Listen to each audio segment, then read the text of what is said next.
If you're okay, I think I got an idea for the disclaimer and the intro, just to start it, unless you do. Just jump in.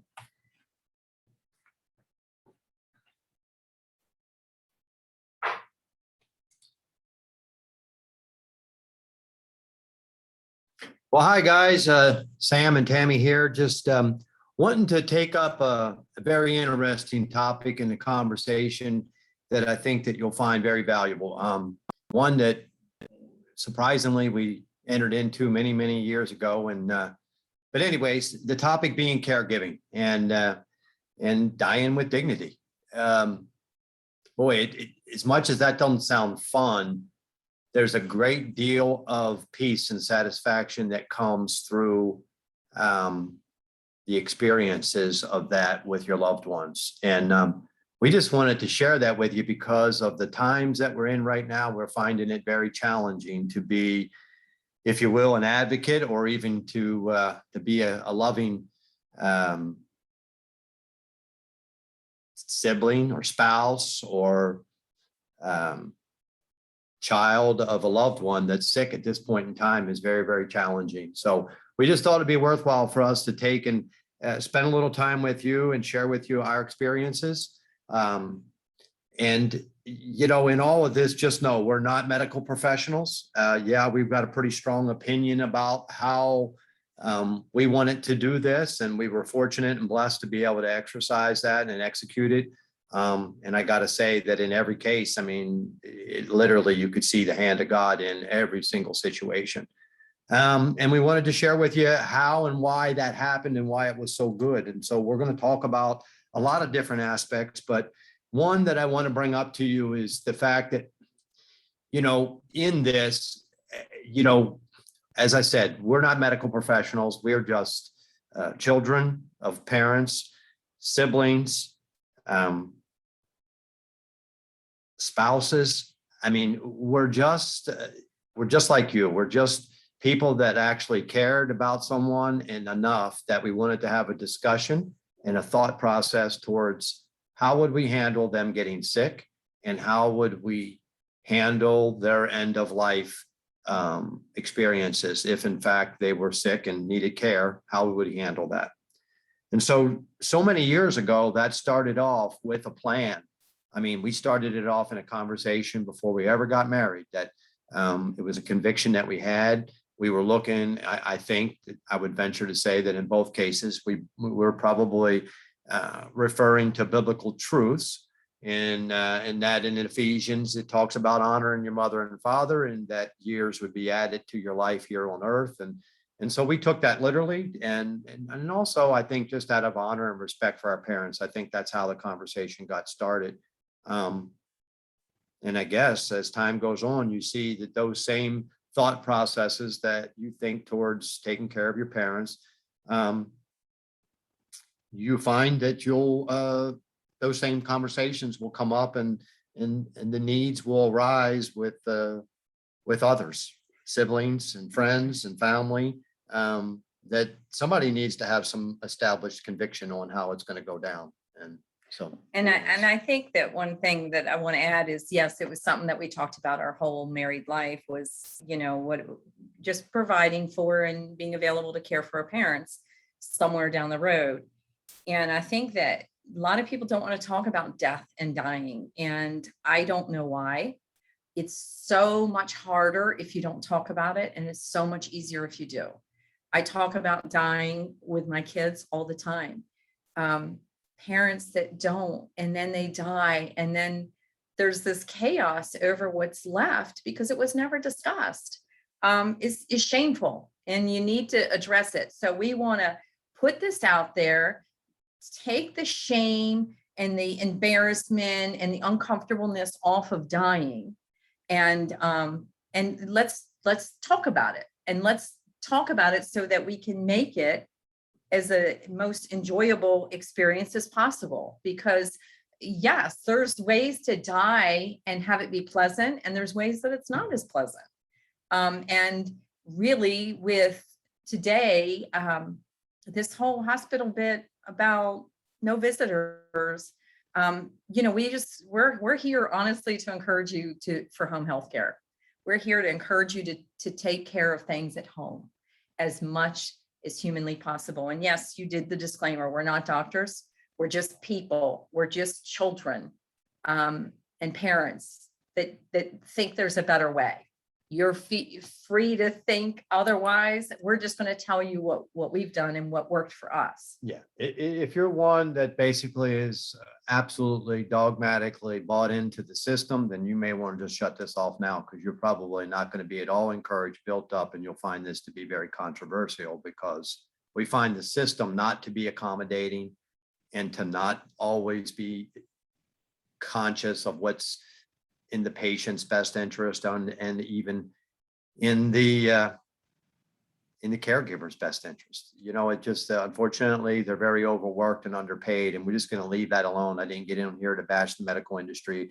It's just all about a different way of going about doing it. And from the beginning, we just felt as though that we wanted to offer up that dignity, if you will, and that peace that went beyond understanding for my parents to know that we were going to take care of them.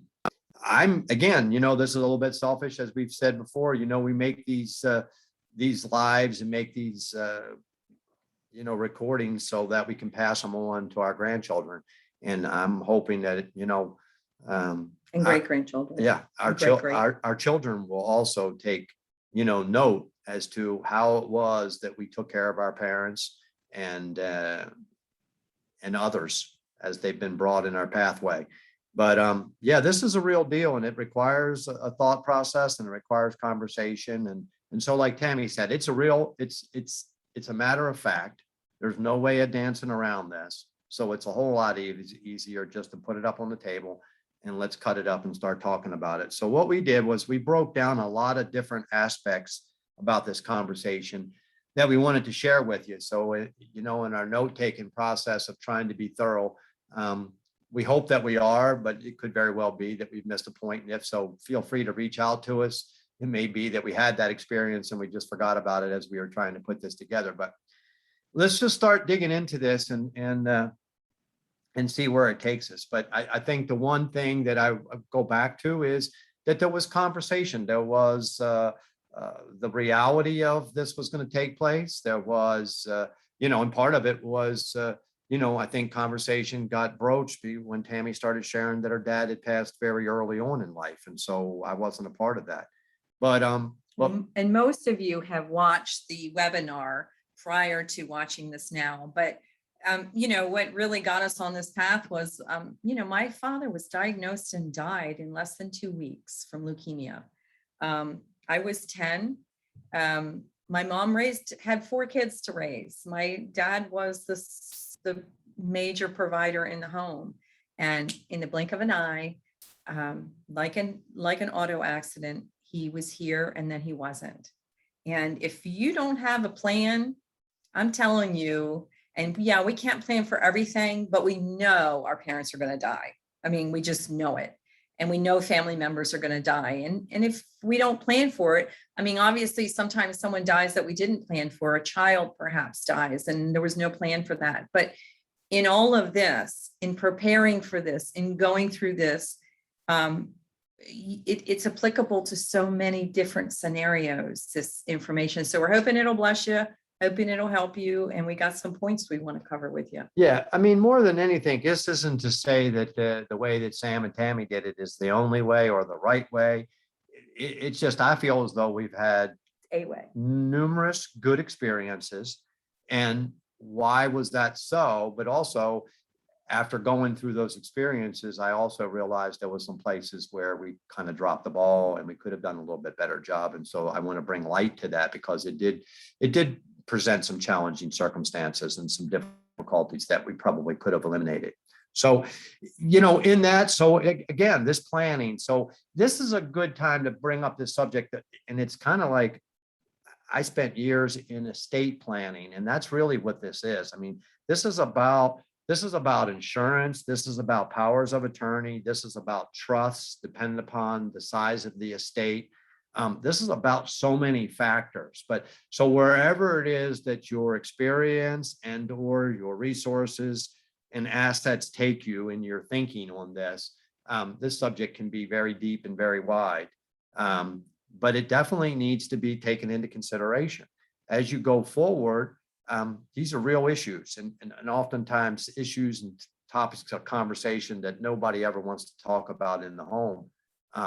But let's talk about insurance. Are beneficiaries in the proper, are the proper beneficiaries being named? There should be a beneficiary and a contingent beneficiary, because I'm here to tell you that when you think that one's going to die first and the other one's going to die second, that doesn't always happen. And we all know about that. So the beneficiary arrangements are imperative. I mean, you know, and then the ownership of those policies so that changes can be made. And yeah, insurance, I think, is a very important thing to take into consideration. I mean, hey, if you've got the resources to be self-insured, so be it. But death costs money, just like everything else. I mean, they say there's two things are for sure, and it's death and taxes, and they are. And but it still costs money. I mean, even as we've been exposed to different programs that different states offer, there is support and all that, but you may or may not want to be relying on that. So again, just an opportunity to throw out there on the table, hey, what's the plan? Does mom and dad want to be buried? Do they want to be cremated? What is it that they want?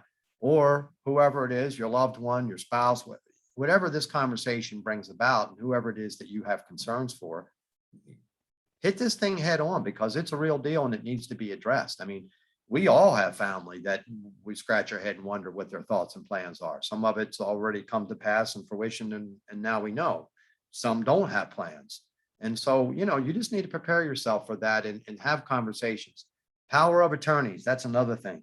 You know, if you have certain wishes in regards to your care, like, I don't want to be resuscitated.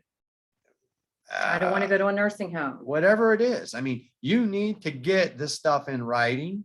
You need to have and appoint someone that's going to be your caregiver, or someone that's going to be responsible. If you're taken to a place or state where you can't speak, you're unable to communicate for a season.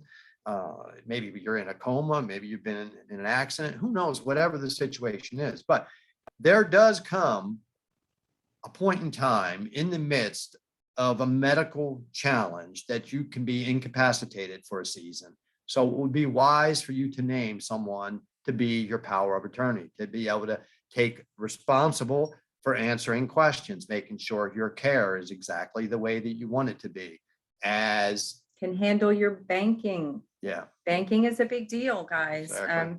You just, and ignoring this because it's uncomfortable isn't going to make it go away. You're going to deal with it, or your family's going to deal with it. So why not make it as easy as possible? Yeah. We have gone through a ridiculous amount of deaths, and we've learned a thing or two about them. And we're just here to share that with you.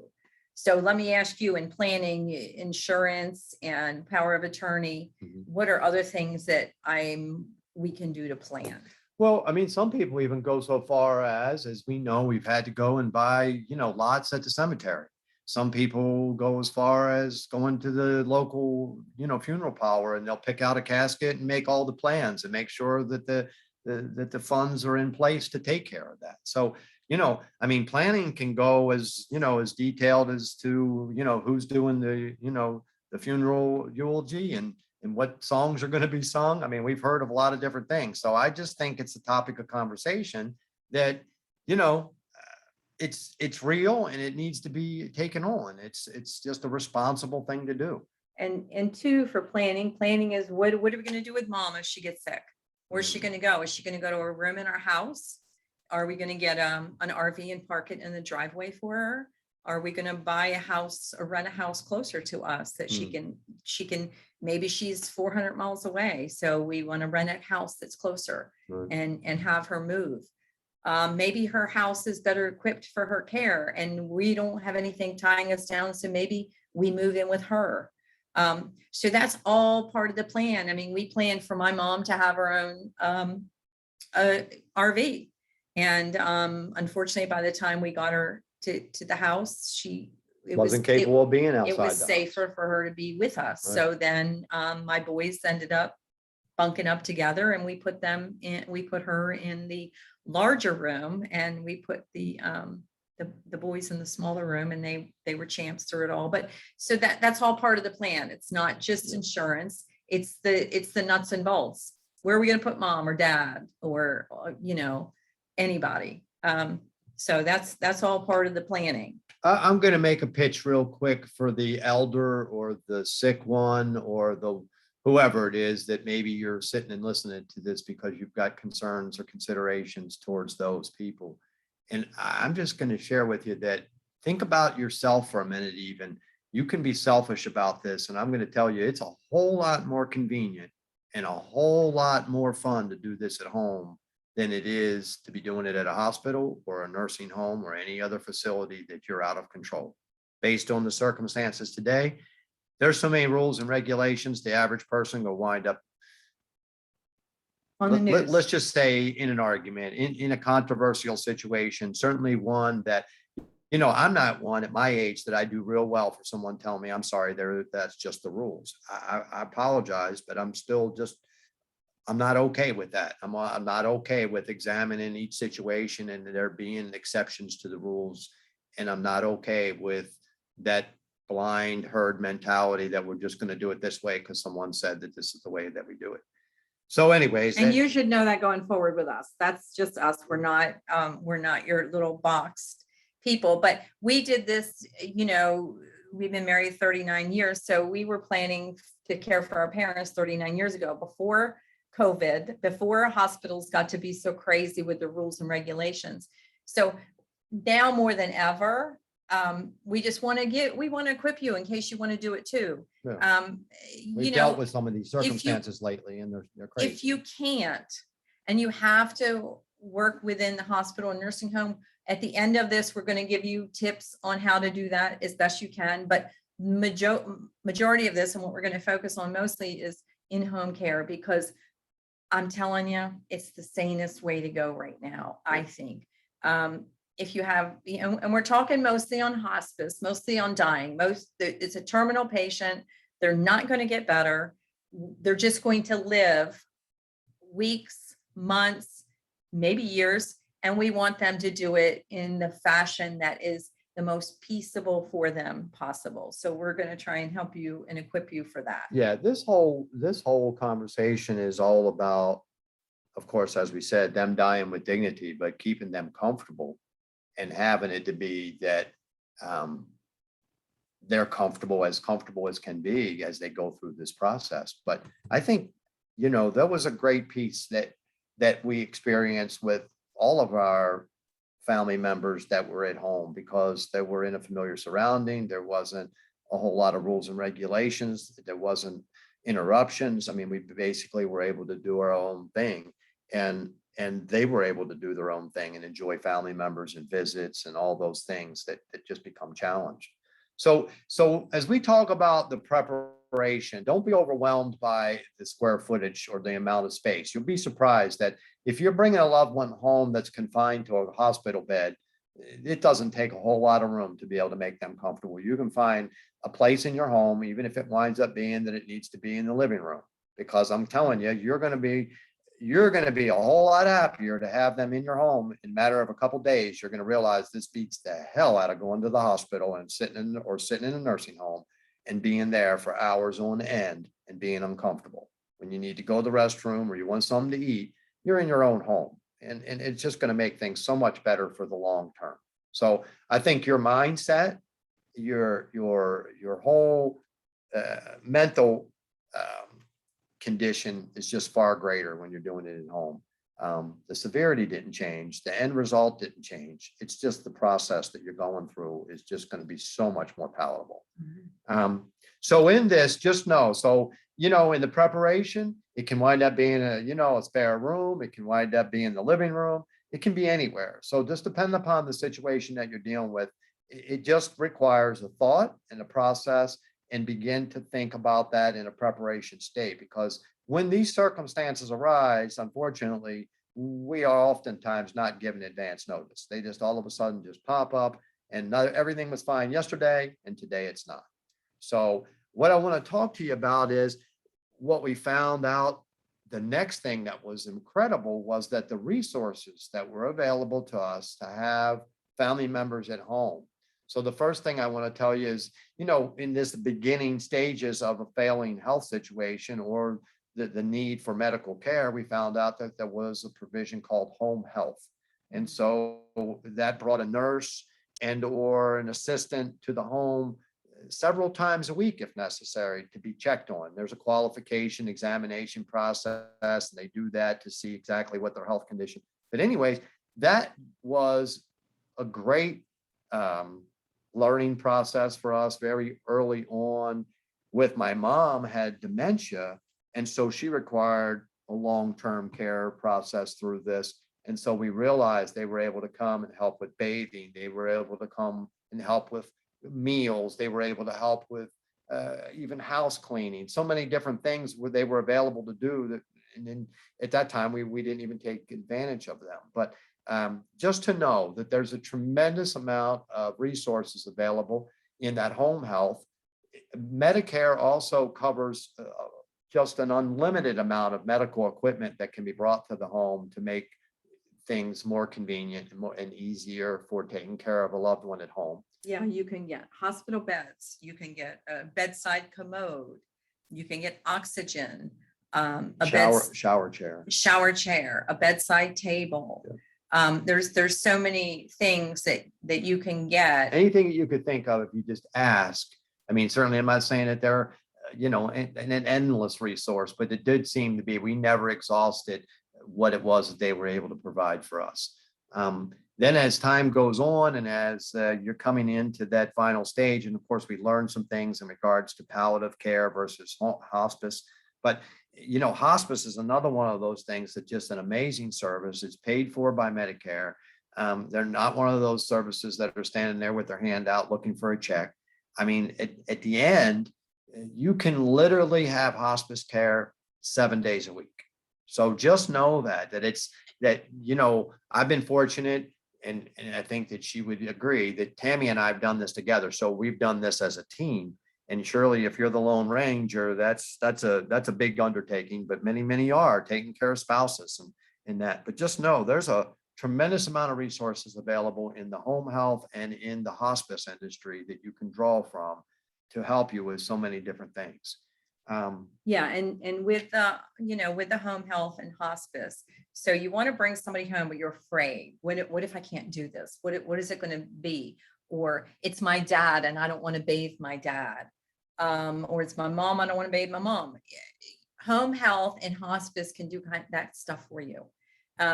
So, and obviously they're not going to get a bath every day. Why would they? So you can still do it and honor their privacy and their dignity and you. So I just want to encourage you, because we get all these questions. What about this? And what about that? And what about they got to go to the bathroom? And how am I going to deal with that? If they need help, then you would have to help them. If they're in the end stages of hospice care, then you could get a catheter and deal with it that way. And so that there isn't that up and down going to the bathroom. If they're in undergarments that can keep them dry, then there's you have to deal with changing the undergarments. And that all can be done even by yourself. But you have to be comfortable with that and know that. But you don't necessarily have to bathe them. I did bathe Mom for a little while, but then hospice took over and handled that. And that was really tough for me. And it was really tough for me mostly because it was really tough, I felt like, for Mom. So it was kind of, I was just uncomfortable with it. So there's lots of ways to deal with those situations that you're uncomfortable with. And eventually you get very comfortable with it too. So it'll pass, just takes a few weeks before, but it'll pass. And in your heart, you're doing the best thing for your loved one. So it Exactly. really gives you the energy and strength and motivation to say, I don't like this, but it's a lot better than the alternative. Yeah. And that's the thing you got to remember. And I'm telling you, when you go through it, I mean, there was days at the end And we've, this is not, we didn't just do this once. We've been involved in this several times. So, we just speaking from experiences. By no means are we saying we're authority, and surely there's things out there that we haven't seen. But, just to know also is when you sign up for this commitment, if you will, to be a caregiver, that also there's respite care oftentimes at different local hospitals where you have an opportunity to be able to still get away. And we're going to talk about, taking care of yourself, because that's very, very important as you go through this, as time goes on. But respite care is just that, though. People don't really, once I commit to this, I'll never, ever have a day off. No, you literally can have respite care, which involves, you could take your loved one to a hospital for, 7 to 13 days. A lot of times they'll take somebody, and that way, if you were going to go away, you can go away. Some of them are, up to 14 days and a certain amount of time. So, you can use them, and it doesn't have to be a commitment that you'll never get out of. Or you can have a family member come stay the night. And it's important to do those things. It's important, and we'll address that towards the end there. But respite care is a huge resource. So, and one thing that, of course, I'm sure you realize that, and I didn't talk about yet, but the medications, the hospice will bring all the medications home and help you with laying that all out. And so, again, like I said, the resources, it's nothing left undone. This is not the first time that they've done this. There's agencies out there to help you and people out there to help you this is their calling. They've got a great capacity for it. They've got a great heart towards you as the caregiver. They've got a great heart towards the patient. To me, it's a great experience. I mean, just much better than the alternatives.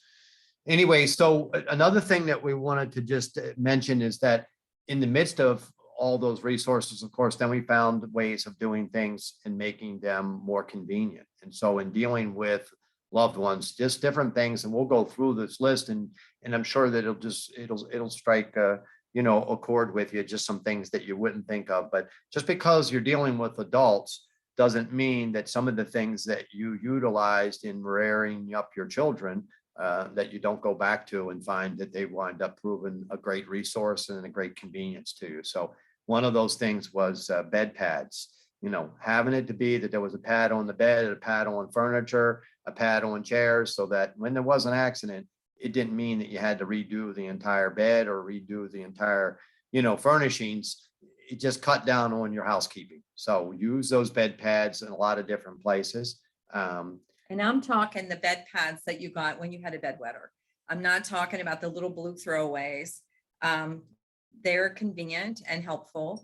But moms, those pads that have the sheet on the side and the pad in the center, and they're probably about 3 feet wide and maybe 4 or 5 feet across, that you put on the bed. And, if you have to change it, you change it, and you don't have to change the whole sheet. So super easy, makes things, easy. And like I said, every time you have one, you've just put it on a chair, and now there's no worries. And we even found that the transition between the bed and the wheelchair, if we have a padding in that area, because sometimes there can be spillage from various things between the wheelchair to the bed.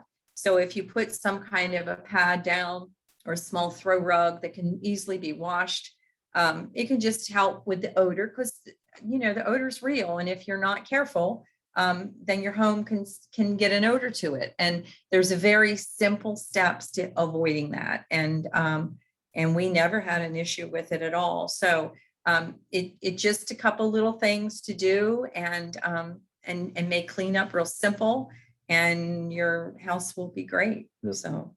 And so, another thing as time goes on, and these sound so simple, but what happens is in the midst of the battle, and that being that, you're trying to take care of yourself and now a loved one who's incapacitated, you get a little overwhelmed by the details. And I think some of the simple things like getting them out of street clothes and into a nightgown or pajamas or a hospital gown, some easier clothing to be able to deal with all the different issues. And so, as you go through all these different transitions, that's what I guess where I was going with this is that, in some cases they start off,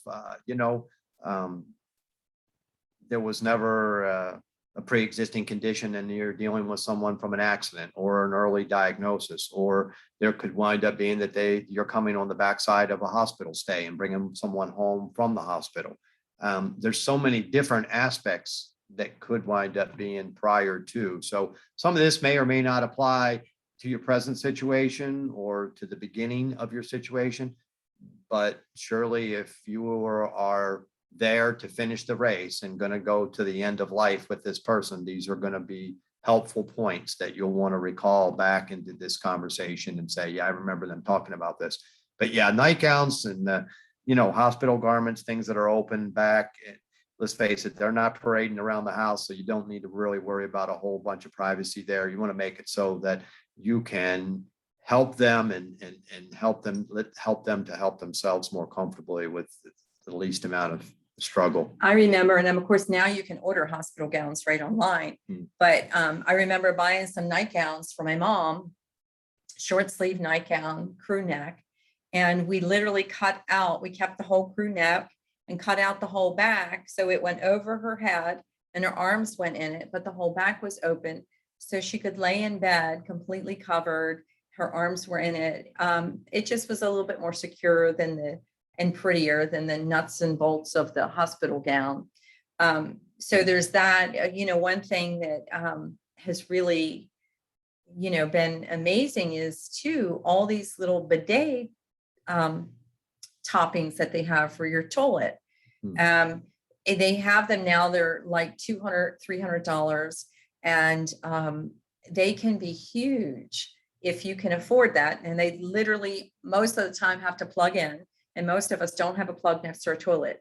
So in order to get this $200 or $300 bidet top, you also need $200 or $300 for an electrician and a plumber. Now the plumbing I think was super easy, but you do need an outlet. Right. So you don't need a plumber, but you need an electrician. But anyway, so you have these bidets and they use warm water to clean somebody, and it can be hugely helpful.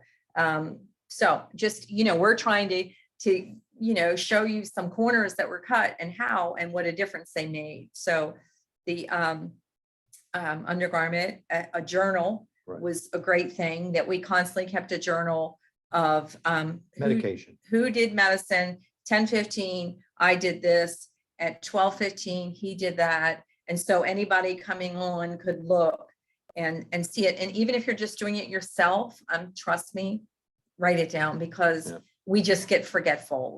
We're busy taking care of a loved one. It's just a challenging time. It's a tough time. It's just, I'm just suggesting that because you'll be doing this under someone else's supervision if you're administering medicine, and it's just going to make it so much easier for you to be accountable to them and to have a conversation without there being forgetfulness and you getting upset or concerned about whether you gave it to them at a certain time or not. Just write it down and be done with it. But it's so much easier than you think. And we get with people and they get so paranoid about the medicine.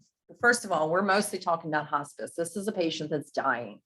And if they're dying, they're dying. We're not prolonging their health. So, if they have 500 pills they're taking a day for blood pressure and this, why? Some of that medicine might not be necessary right now. So, there's that to think about, and certainly talk with somebody, but, all of that other medicine isn't overly important when they're in the last 6 months of their life. So you can do okay. It's really, it's not as hard as you think, guys. You're just given medicine every 4 hours, every 6 hours, every 2 hours. It's just not a big deal. So stop being so afraid about it. You're not going to kill anybody. They're dying anyway. They're a perfect person to practice on. You're going to do just fine. So I believe me, whatever you can do for them is better than anything they would get anywhere else. Yeah. And you have to have that confidence. You have to, we just talked with a loved one that was taking care of a lady, a family member, and boy, were they totally freaked out. I'm like, what medicine is she taking? And let me see it and let me give her something. And they're like, oh no, no, no. I mean, they're so freaked out about her medicine. And you don't have to be freaked out about it, guys. Okay. So I'm just sharing that with you. Don't be freaked out. Yeah, and you know, something else that that Tammy brought up that just made you know, in regards to those conveniences, don't forget to get a bib. You know, they get to a place where it's like you'll be changing clothes every meal if you don't get to a place where you start taking these precautions. And so don't get frustrated. It's nothing to be frustrated about. You just got to take some precautions. So Whether here's it's a towel or whether it's a real bib, but something needs to be. So here's what my father-in-law did, and God bless him, because he ended up having to take care of mom for a little while beforehand. And so an apron, I have lots of aprons. They're full aprons. They start here and go around the neck. That's what dad used. So mom never felt like he was putting a bib on her.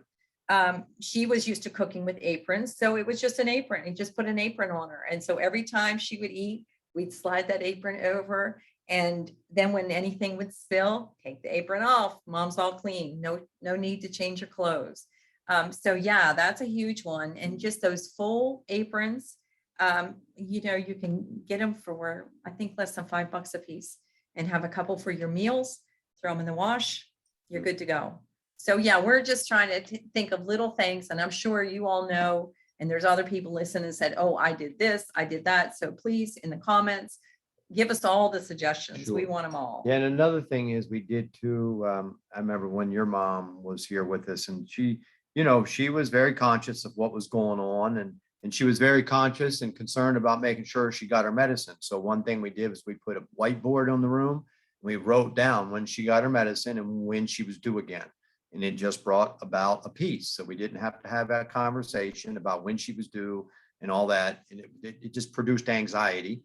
And so we were able to remove that by having it to be, she could see it. She could see and have a clock. You know, I mean, everybody, they lose track of time. They want to know what day it is, what time it is. And you'll get asked that question 1,000 times if you've got that degree of consciousness.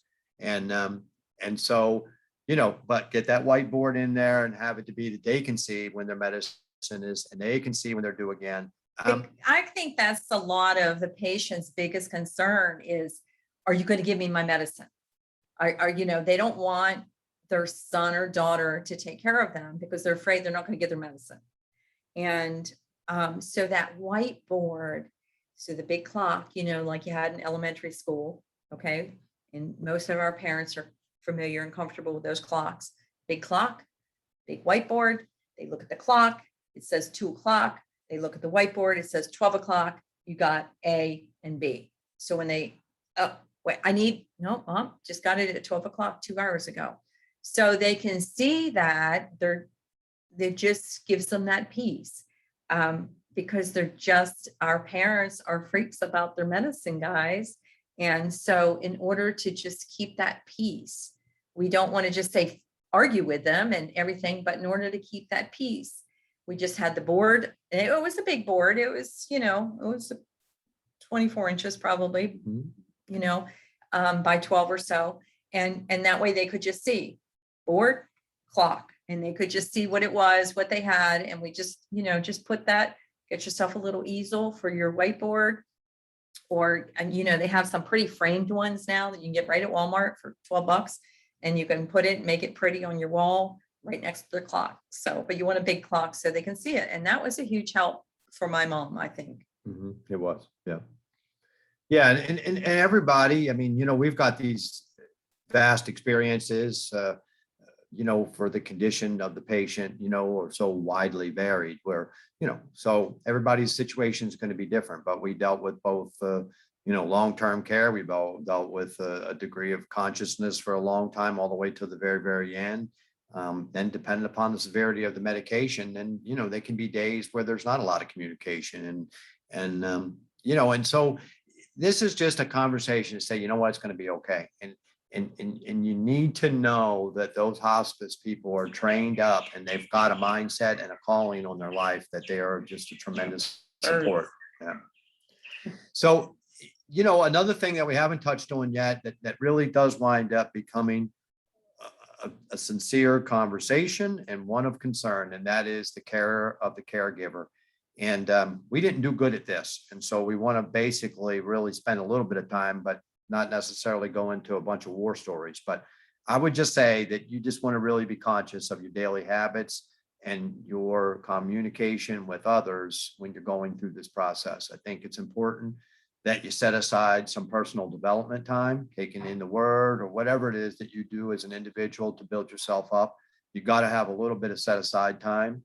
And in the midst of this, it's difficult to do. So it requires a plan, a schedule. When they're resting, you need to be able to rest, and you need to take that on as a responsibility to yourself and also to the other loved ones, but also to the one that you're taking care of. So, and you have to take advantage of respite care. And if respite care is your sister, your brother, your kid, take advantage of it and take care of you, because you're no good to the rest of your family. And let's face it, we don't want to ignore the healthy family. We don't want to ignore our children or our grandchildren. So we do have to take care of ourselves. And it can be hard when you have a loved one. You're not going to be able to do everything you were doing. If you take your grandkids every week, there's going to be weeks maybe you can't take your grandkids that week. So it's going to affect it, but we're trying to get it to be minimal. And, really watch what you're eating and drinking. Yeah. It's not hard in this scenario for you to put on 30 pounds and develop a little bit of a drinking issue in the evening, because it's just tough and your mind's going 90 miles an hour and you want to rest and you can't. So you think, oh, I'll just have a glass of wine. That'll just help me unwind for a minute. And so if you're doing that every night, then we want you to take care of you. I don't mind saying, if it's the one glass of wine, you don't have to worry about it. It's when it gets to be that you're starting to drink that wine before that one glass of wine at night, and it becomes your person that you're communicating to, and you're deciding to have a drink at 5 o'clock now, or 3 o'clock now, or at noon now, and or that you're looking back over your shoulder and realizing that it's become a daily habit. And so if you're rowing this boat on your own, you do need to look in the mirror and do a little check and make sure that you're not starting to maybe sublimate with pills or alcohol or something else that is basically allowing you to escape the reality of what it is that you're dealing with. And so be very sensitive to that, conscious of it going forward, that remember, this is about them. And it's so very difficult to stay focused on that in the midst of the battle sometimes. I get it. I know that we all wake up and look in the mirror and start our day that way.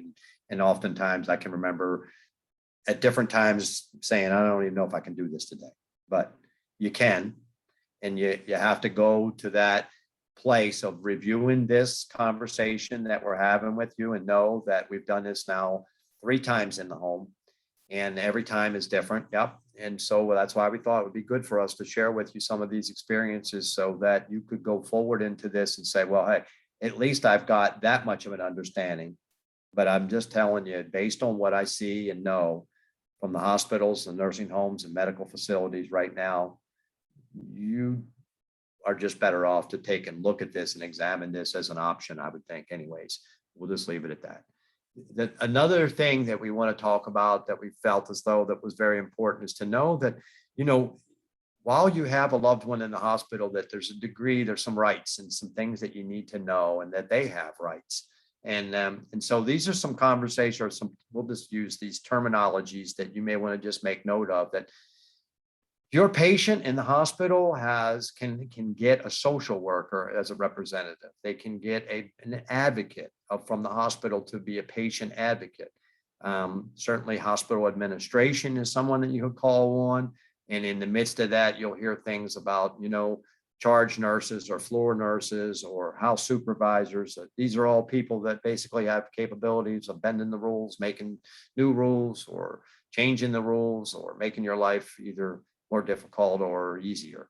But anyways, just going through this process and understanding that your loved one's receiving healthcare and they're unable to communicate with you effectively, you need to get someone else alongside of their bed to make sure that they're being cared for satisfactorily and to yours and or the patient's wishes.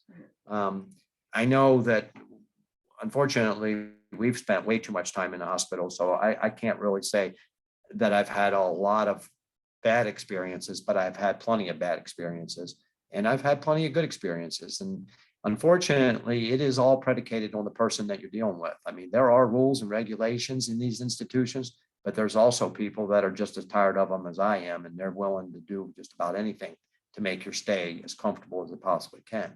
But if you wind up hitting somebody that's just adamant, dead against the wall, and this is the rules and we can't do nothing about it, come hell or high water, they're going to have it their way, then you really, just for your own mental sanity, you need to get your loved one out of that situation, because they'll just drive you crazy. The lack of communication, and then therefore the lack of presence in the room and the lack of care, it just frustrates you. And I'm just telling you, that frustration get to a place where it starts to boil over, and that's why this POA is so important. You've got to have a power of attorney so that you've got rights to be able to take it. If Tammy was in a hospital somewhere, surely it wouldn't be long. I mean, we just have an understanding that it just wouldn't be long. I mean, she'd be coming home and we'd finish her days here, whatever the case is. If it was, they were putting her arm back on or whatever the case, once they got it sewed on, they just bring her back home. But back in 98, when my sister had spent 3 years in the hospital, 98 guys, so this is a little bit ago, and I spent hours, I think Jacob grew up in the hospital for the first 3 years of his life. But I spent a lot of time standing in the hospital by her bedside, and she needed a personal advocate. And if she didn't have it, I don't know what her life would have been like. I imagine a bit of a nightmare. So today, when you can't be there as that personal advocate, I would do everything to keep my loved one home. I would just do everything I could to keep my loved one home. But when you have to go to the hospital, and sometimes you absolutely do because of your work schedule, because of your hands are tied, and we had that happen. We haven't been able to have everybody home all the time. But there are those things. There is that patient advocate, and every patient's entitled to one. But it requires a lot of phone work. It requires, and it's all phone work. And if you get upset, they can hang up on you and you have to start over. Because when you have a loved one in the hospital, you get upset, you get emotional, and the people on the other end of the phone at the hospital have just listened to 15 other people get emotional with them, and they're done with it, and so they hang up on you. Yep. And the amount of phone calls going into a hospital now, they need their own circuit board because nobody's in the hospital, so every patient has someone calling about them, or let's hope so. And that's a tremendous load on the hospital. That nurse has to be on the phone constantly. I don't even know how they do it. I don't know how they get to be with the patient, because I know how many phone calls we called on my brother recently. So, it's a lot, guys. And it was a lot in 98. It's a whole lot more in 2021. Yeah.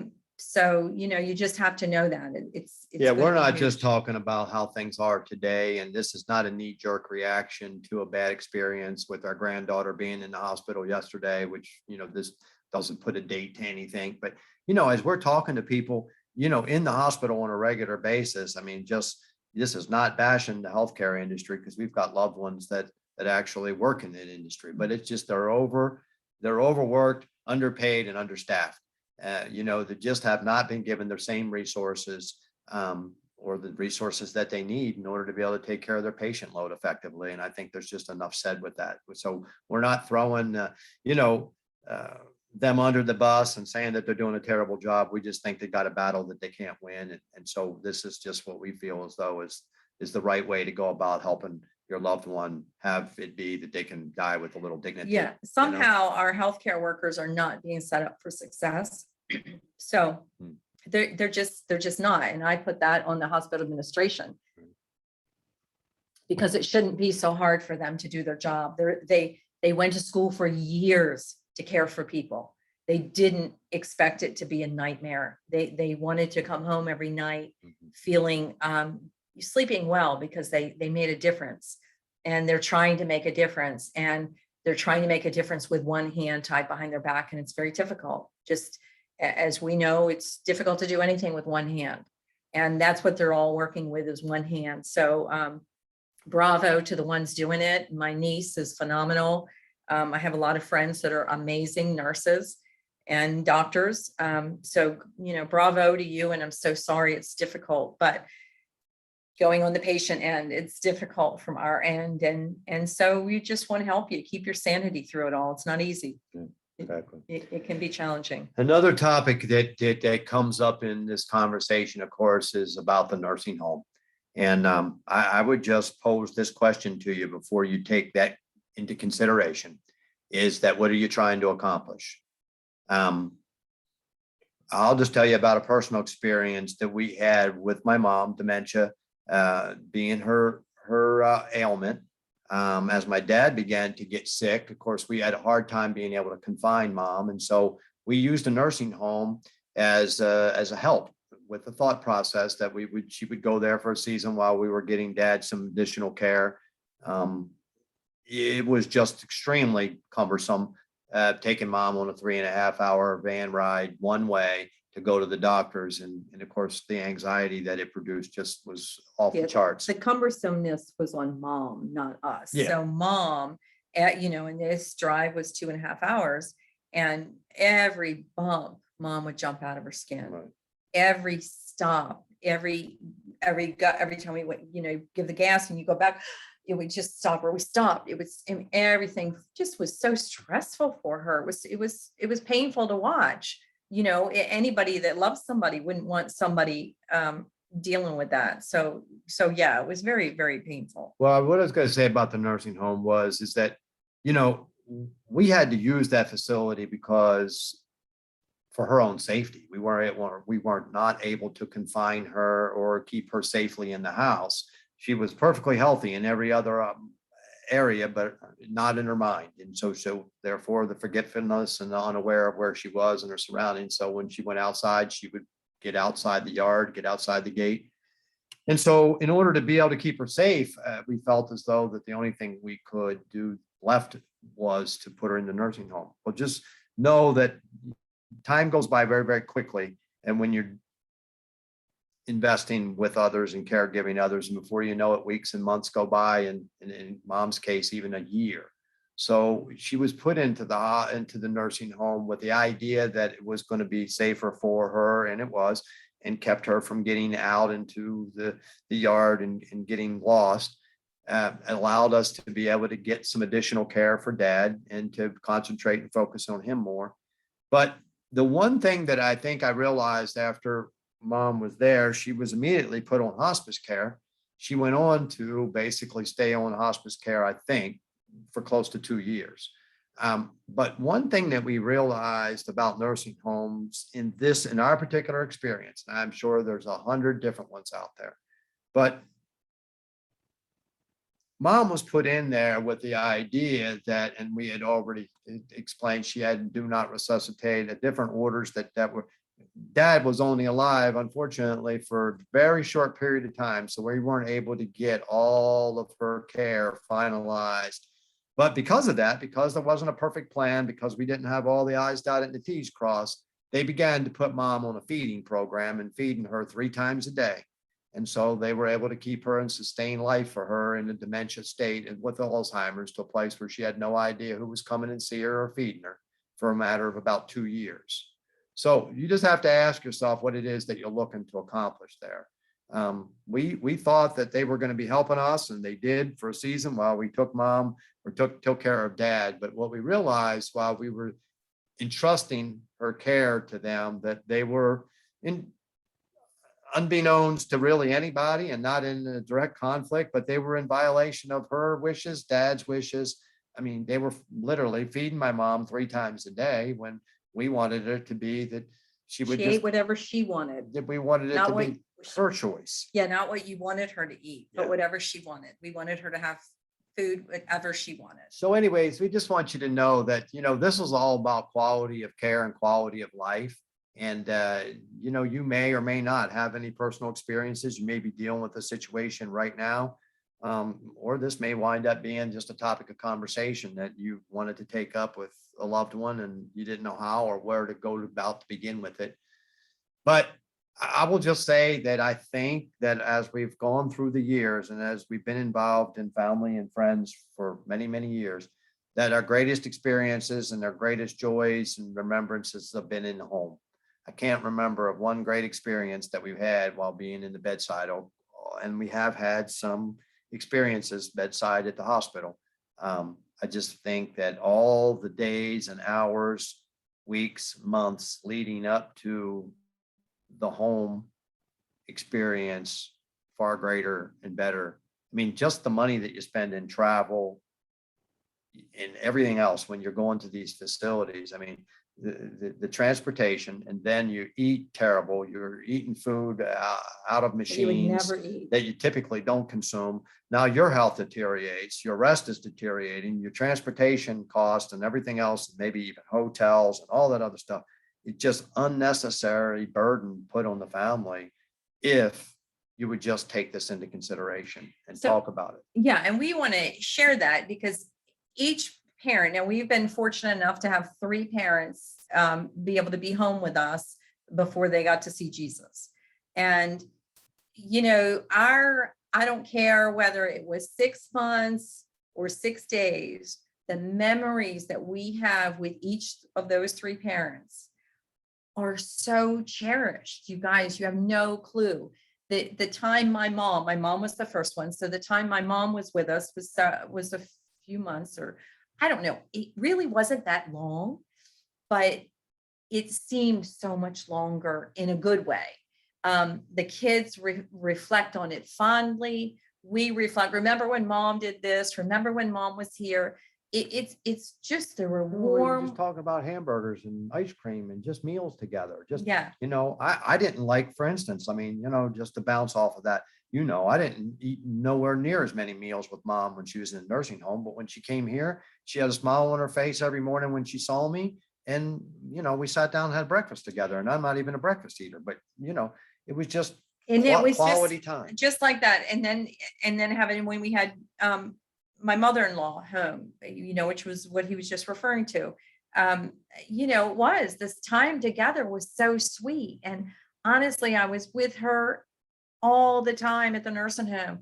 She wasn't near as vibrant and vocal as she was when we brought her home. When we brought her home, she was a different person. She was completely different. She said sentences. She hadn't said a sentence in 2 years. Well, we're going to get on another subject now. She said names, and there was just all kinds of peace that came over her. She was a different person when we brought her home. Well, we'll take this last segment and rely towards wherever you want to go. I was going to go towards the dementia aspect with mom and some of the things that we realized of how we could improve upon that. Mhm. So what's your thoughts towards that? Just Okay. So the one thing that we discovered, in the midst of taking care of mom at the nursing home was that they were limited in the things that they could do. I guess, their rules and regulations. But one of the things that recently has become legal in Oklahoma that we explored with the dementia was cannabis. And we found that it produced tremendous results in just reducing the anxiety. And candidly, that allowed us to be able to see, mom have a great well, we have difference in Yeah. her. the cannabis can make a big difference for patients, and we've seen it be a huge point of joy for people. Just to it's changed their lives, and it's not near as intoxicating as some of the other medicine can be, in that your cannabis patient will still engage with you, will still talk with you. Where some of the other medicines, you're kind of like, oh, I know they need it, but I don't want to give it to them because it's going to make them go to sleep. Right. So the cannabis can be a huge benefit to any kind of hospice And patient. there's a lot of states now that have, produced the ability for you to be able to get a caregiver card if they're incapacitated. So just another area for you to investigate. There's a tremendous amount of states now that have seen the benefits of it and medicinal purposes. So I would just say that you should, if you're dealing with any of those other kind of illnesses, injuries, sicknesses that you think that this may wind up having, you should do a little research on that, because they cannot administer it in the nursing home. And we've just seen that it certainly surpassed some of the other medicines that they were using in the nursing home to try to create comfort and care for my mom. So and any disease or sickness, Parkinson's and stuff, where people can get angry because they're very frustrated with their situation. Right. The cannabis can, if you're dealing with an angry patient, cannabis can be a great godsend. So, I don't know all the diseases and how they progress, but if your patient has a disease that progresses to anger, then I want to encourage you with the cannabis. It can just give them peace. Nobody wants to be angry. It's a unsettled place to be physically. And of all the things they're dealing with, we don't want them to deal with anger on top of it. So the cannabis can be a great thing to relieve that anxiety of the anger in your patient. So something you might want to consider. And yes, there's caregiver license. So they don't have to go to the doctor and Right. everything. You can, they have to go to the doctor, but you It's can easy. handle it. Yeah. If they're on the hospice or, you're doing home health care, it's easy to get them qualified for it if that's the right thing for it. And so you've got medical professionals that you're going to be relying on for guidance and whatnot. And surprisingly, there's a great deal of objectivity now in the medical profession in regards to the use of cannabis for so many different things. So I just would strongly recommend that you dig into that, study a little bit on your own. We've spent quite a bit of time studying it before, just before we even ask questions, but just to have it be that we were educated about it. And the other thing to know is that, we've used this word hospice a lot, and that, the one thing that we realized is that under this umbrella of caregiving, whether it's hospice or palliative care, it basically, it used to be that everybody said, well, it's not hospice because they're going to be a longer term. They're going to, be a year or 2 years. Anyway, so we've learned this new terminology called palliative care, which apparently is people that ultimately are going to enter into hospice because of this condition. We may not be saying that word right. Yeah, and it may not be, but I forgot what it. Gracious. I saw a pronunciation. I forget what it was. Okay. But anyways, to say that their condition will most likely lead to hospice in 1 to 5 years. So in that particular realm, they're caring for patients in a different manner. And typically, from what I've read and what I've studied, we've not really been in that situation, but maybe the pain medicine is not as exaggerated or severe. They're dealing with other conditions and situations, but ultimately they're dealing with a condition that will put them that will be the end of life for them, and that will be a terminal sickness, illness for them. Just years off. So what we learned was in this that, here mom was on hospice for over 2 years, and every time that they reevaluated her the same way, and saying that, yeah, she could literally be, she could pass any time now. And so nobody was trying to do the crystal ball, but I just think that if we had done a better job possibly in the planning and the preparation for each one of our parents, even though my dad was in the insurance industry and had so many things done correctly, but not necessarily thoroughly and incomplete for all the what ifs, and there would have and could have been just a few more things that were done that would have just made it better and easier. But yeah, I mean, what happened was mom was sick. And so dad did everything based on mom's going to precede me. And he just all of a sudden, honestly, he was gone. 2 weeks diagnosed and gone. Yeah, diagnosed and gone in 2 weeks, not much unlike my other father. And it was like, whoa, wait a minute. And so there was not another power of attorney. There was not somebody on the bank account. So all these payments were coming out of the bank account that could have been used to pay for mom in the nursing home. And it took us months to stop them because And a lawyer. and thousands of dollars. and yes, because so dad had dotted his I's and crossed his T's for the scenario that he thought was going to happen. And it didn't happen that way. So you just power of attorney. And I know we all like, well, I don't have anybody I want to make those decisions. Well, you better find somebody, because otherwise somebody that doesn't even know you is going to make those decisions, the state. So if you don't want the state deciding your future, I suggest you figure out, go through your Rolodex and find somebody that can think as close to you as possible and uphold your wishes. Hey, you may be, just like us and have very, very strong convictions about how you want your last days. Maybe you want to pass this video along to your children or your grandchildren and say, hey, figure this stuff out, because this is how I want my end of life to be. And I don't want to be subjected to a hospital stay or a nursing home where everybody's coming and looking at me through the window. So we've gone over the facts. We've told you to plan ahead, prepare. We've told you about resources and conveniences. We've encouraged you to take care of yourself, care of the caregiver, and we've touched on nursing homes and hospitals. So it's just an introductory on all of those. We can go in those in greater depths, but we're hoping that you found some value in all of this. And just encourage you to reach out to us, because we really do want to be, we take this seriously, and we do feel as though that this really was a great blessing. And so for that reason, we want it to be that you use this word, enjoy it. I mean, it's one of those difficult times, but it's reality, and you got a choice to make. You can run away from it and it can grab you by the seat of the pants and throw you on the ground later on, and you can just be forced to deal with it. Or you can start thinking about it, planning for it, being prepared for it, have an action plan, just understand exactly where it's going and how it's going to go.